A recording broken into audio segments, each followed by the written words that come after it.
बच्चे अच्छे और बुरे का फर्क नहीं समझते। आप कहेंगे बच्चे हमें क्या सिखाएंगे? आपका कहना सही है। आप ही क्या, हमारे मम्मी डैडी भी ऐसा ही कहते हैं और कहते भी सही हैं, क्योंकि हमने अभी पूरी दुनिया नहीं देखी है। अभी हमें पूरी दुनिया को देखने और समझने में कई सालों का वक्त लगेगा। तब जाकर हम आपके जितना समझदार बन पाएंगे और आपकी नजरों से दुनिया को समझ पाएंगे। मेरे मम्मी डैडी हो या आप, कहना सही भी है और गलत भी, क्योंकि मुझे ऐसा लगता है आज दुनिया देखने के लिए, उसे समझने के लिए लंबी उम्र का होना जरूरी नहीं है। कम उम्र में भी हम बच्चे दुनिया को समझ सकते हैं। बस दिशा सही होनी चाहिए, तभी हमारी समझ शक्ति बढ़ सकती है।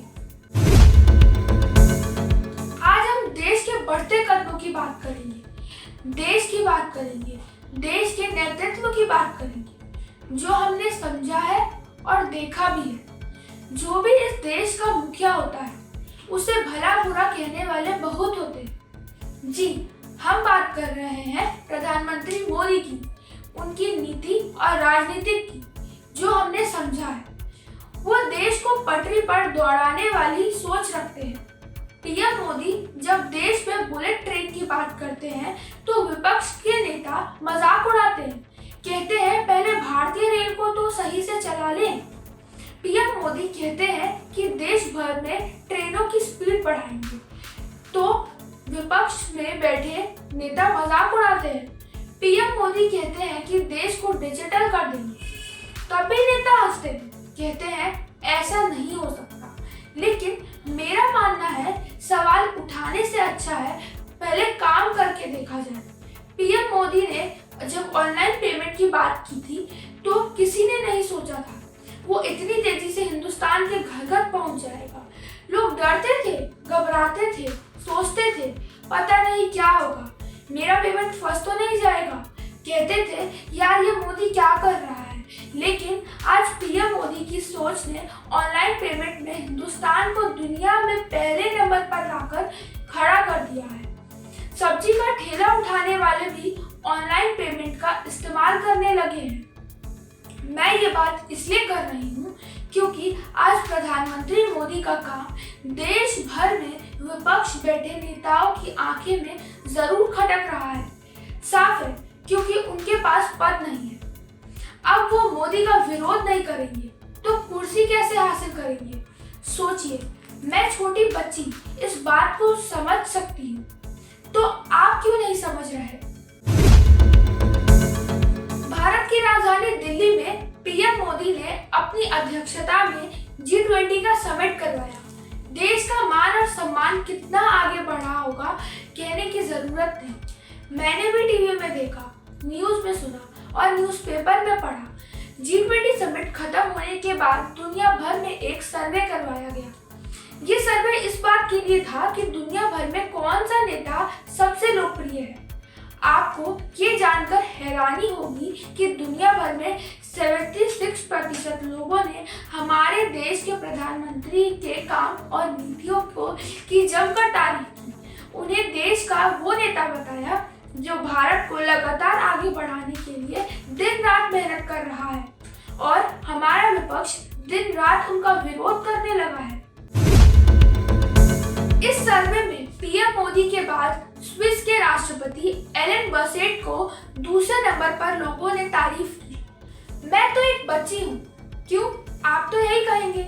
मुझे कोई समझ नहीं, लेकिन हमारे देश के सीनियर पत्रकारों की राय क्या है, हम उनसे भी बात करते हैं। ये विकास चंद्र अंकल हैं, जो देश के एक बड़े न्यूज चैनल में सीनियर जर्नलिस्ट हैं। विकास अंकल, आप तो पिछले कई सालों से बीजेपी और आरएसएस को कवर करते रहे हैं। आप ये बताइए कि दुनिया भर में हमारे प्रधानमंत्री मोदी को 76% लोगों ने तारीफ की है, क्या कहेंगे? देखिए, दुनिया के लोग भारत की प्रगति देख रहे हैं। लोग तुलना भी कर रहे हैं कि 10 साल पहले भारत की स्थिति क्या थी और मोदी के दौर में भारत कहाँ पहुँच गया है। देखिए, चांद पे भारत पहुँच गया है, ये ठीक है, चांद पे भारत पहुँचा है और वर्षों से इसके लिए इस देश के वैज्ञानिक प्रयास कर रहे थे। लेकिन वजह क्या है कि मोदी के आने के बाद वो प्रयास सफल हुआ? उस वजह को दुनिया समझ रही है।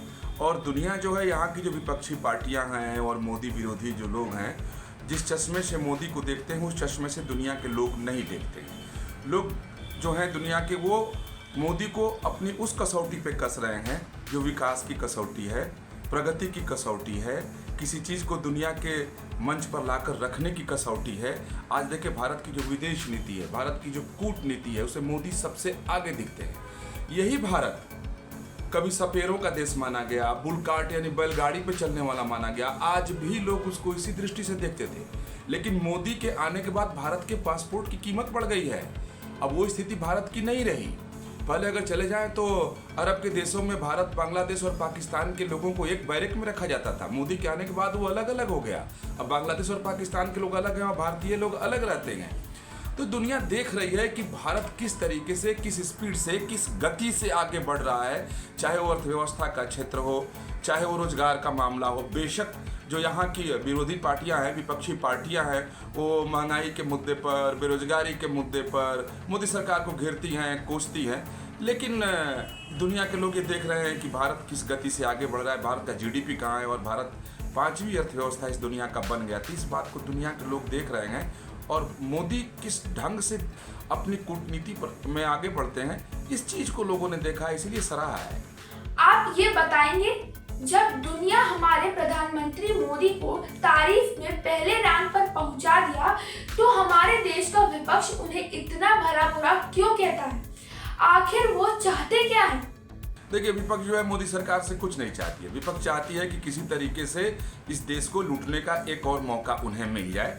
जिस तरीके से आज़ादी के बाद से लेकर के और मोदी सरकार के आने तक वो दोनों हाथों से इस देश को लूटते रहे, इस देश को अपनी जमींदारी समझते रहे। जब चाहा, जैसा चाहा वैसा किया, जब चाहा, जैसा चाहा, जिस ढंग से चाहा घोटाला किया, भाई भतीजावाद किया।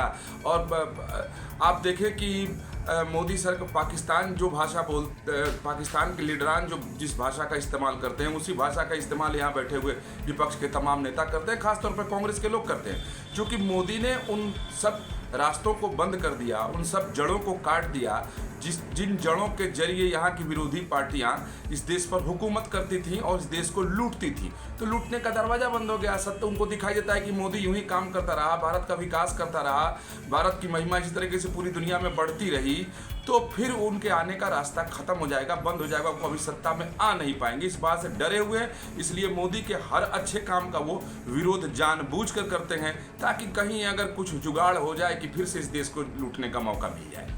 आप ये भी बताएं कि हमारे प्रधानमंत्री मोदी की जो काम करने की नीति है, अगले 5 सालों में भारत को आप कहाँ देखते हैं? ये देखिए, जिस गति से भारत आगे बढ़ रहा है, आज 5वीं अर्थव्यवस्था है भारत दुनिया की, और मोदी जी ने कहा है कि तीसरी अर्थव्यवस्था हम बनाएंगे अपने तीसरे टर्म में। तो मुझे लगता है कि जिस गति से भारत आगे बढ़ रहा है, अर्थव्यवस्था इसकी बढ़ रही है, जो वर्तमान समय में भारत की कूटनीति है, विदेश नीति है, भारत में जिस तरीके से अब दुनिया के देश अपना इंटरेस्ट दिखा रहे हैं, इन्वेस्ट कर रहे हैं, तो मुझे तो लगता है कि अगले 5 वर्ष में जो मोदी सरकार और प्रधानमंत्री मोदी दावा कर रहे हैं तीसरी अर्थव्यवस्था बना देंगे, निश्चित तौर पर ये इसी तरह से अगर आगे बढ़ते रहे तो तीसरी अर्थव्यवस्था भारत में बन जाएगी और भारत की ताकत अपनी होगी। आज देखिए, पहले सिर्फ हम अगर सामरिक मामलों की बात करें तो हम एक खरीदार देश थे रक्षा मामलों में, और मोदी जब आने वाले थे, मुझे खूब याद है कि हरियाणा की एक रैली में बोले थे कि क्या इस देश में लोहा कम है या बुद्धि की कमी है कि हम एक राइफल तक विदेश से खरीदते हैं। आज वो स्थिति पलट गई। आज भारत निर्यात करता है सामरिक चीज़ों की, और रक्षा के मामलों में भारत अभी दुनिया के देशों से कदम ताल कर रहा है, आगे बढ़ रहा है लगातार। तो अर्थव्यवस्था बढ़ रही है, भारत ताकतवर बन रहा है। इसके तमाम जो अब तक की जो मेधा और बुद्धि कह सकते हैं इसको, जो नीचे रखा गया था, कारपेट के नीचे रखा गया था, जानबूझ कर रखा गया था, वो सब सामने निकल कर आ रहा है। तो मुझे लगता है कि आज जो स्थिति है, भारत इससे ठीक 2 गुने रूप में 5 साल बाद नजर आएगा, अगर मोदी की सरकार रह गई, मोदी प्रधानमंत्री रह गए। मैं तो बच्ची हूँ, आप ठीक सोच रहे हैं। बच्ची की जुबान कैची जैसी चलती है, लेकिन सीनियर पत्रकार विकास चंद्र को सुना आपने? तो आप ये कैसे कह सकते हैं हम देश की बढ़ती व्यवस्था नहीं समझते हैं, हम मोदी के काम और देश को नहीं समझते हैं? हमारे साथ मेरा दोस्त सात्विक भी हमारे साथ है। सात्विक की सोच क्या कहती है? सात्विक, आप ये बताओ, हमारे देश का विपक्ष पीएम मोदी के काम पर सवाल क्यों उठाता है? उनकी नीतियों को खराब क्यों कहता है? लेकिन एक सर्वे में दुनिया भर में 76% लोगों ने उनकी तारीफ की है। आप क्या सोचते हैं? जी बिल्कुल, जब से देश आज़ाद हुआ यानी 1947 से अब तक, जब अब मोदी सरकार आई है, तब तक इतने सालों के दौर में कभी ऐसा नहीं हुआ है कि भारत इतना प्रगतिशील हुआ है। ऐसा क्यों हुआ जो इस छोटे से 10 साल के दौर, जब मोदी सरकार आई, जब मोदी को पीएम बनाया गया, तब वो भारत जो कल का आज़ाद देश था और जिसको लोग पिछड़ा हुआ देश समझते थे, आज वहीं भारत चांद पर पहुंच गया, 5वीं सबसे बड़ी अर्थव्यवस्था बन गया, दुनिया का बॉस बन गया। अब सोचिए ना कि मोदी जैसा प्राइम मिनिस्टर, और इससे पहले इस देश में कोई और प्राइम मिनिस्टर हुआ क्यों नहीं, जिसको पूरी की पूरी दुनिया बॉस कह रही हो। यही है मोदी जी के काम करने का तरीका और उनकी पावर तथा उनकी ताकत। सात्विक, आप ये बताओ, देश को पटरी पर दौड़ने में पीएम मोदी की जो सोच है, आप उस सोच का क्या आकलन करते हो? दुनिया के 76% लोगों ने मोदी जी और उनके विकासवादी कार्यों को पसंद किया है, क्योंकि वो न्यूट्रल होकर सोचते हैं। वो मोदी जी के कामों को देखकर उन्हें रेट कर रहे हैं कि कैसे मोदी सरकार आई तो भारत में बढ़ती हुई प्रगति का दौर शुरू हुआ। वहीं अगर हम बात करें हमारे विपक्षी दलों की, तो अब तक जब से देश आज़ाद हुआ, इनके पास सरकार थी तो ये दोनों हाथ से देश को भर भर के लूटते थे। मोदी सरकार आई तो इनकी दुकान बंद पड़ गई। तो अब ये मोदी का विरोध नहीं करेंगे तो और क्या ही करेंगे। तो आपके देश के सीनियर पत्रकार को भी सुना और हमारे दोस्त सात्विक को भी सुना और मेरी सोच को भी सुना। आने वाला वक्त हमारा है, हम देश के भविष्य हैं, यानी अगले कई सालों तक हम ही देश की आंख और नाक बन के रहने वाले हैं। अगर हमें ये ठीक लग रहा है तो आपको क्यों नहीं? तो अब हमें इजाजत दीजिए, अगले एपिसोड के एक बार फिर आपसे मुलाकात होगी एक नए टॉपिक के साथ। नमस्कार।